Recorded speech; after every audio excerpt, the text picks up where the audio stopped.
I'll do why Patty's, since it's going through my head. I was sitting in a dentist's chair in my dentist's office, or actually, not his office, probably. The place where they make you go like this. Anyway, and on the ceiling, he puts little things to entertain people who try to get their minds off of what he's doing to you. Anyway, and there was a poem that was basically the same thing as this song, all the words, though the words were a little different. And I think I've done this one here before. And after that introduction, I almost feel like I ought to do a different song, but heck. It's called Why Patty's Not at Work Today. Kind friends, I write this letter to tell you of my plight, for at the time of writing I am not a pretty sight. My body is all black and blue, and all that I can say is I hope you'll understand why Patty's not at work today. While working on the 14th floor, some bricks I had to clear.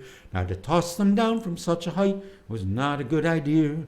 The foreman wasn't very pleased, he being an awkward sod. He said I'd have to cart them down the ladder in me hod, which is the thing for carrying bricks. It's triangular with a stick on it.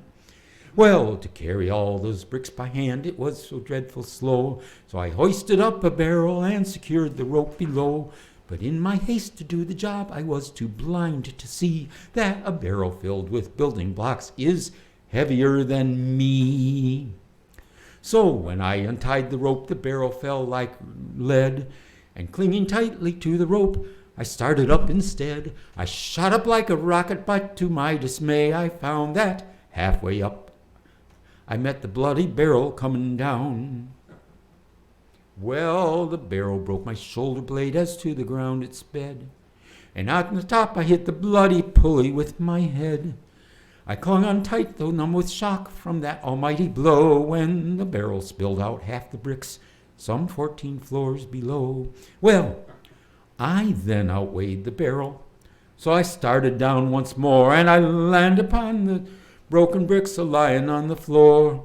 As I lay moaning on the ground, 'twas then I gave up hope, so lying there upon the ground, I let go that bloody rope. What do you suppose happened next?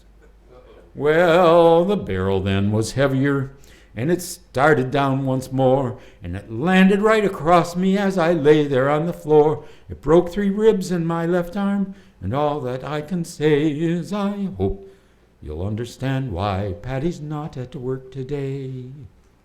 And my dentist has an Irish last name.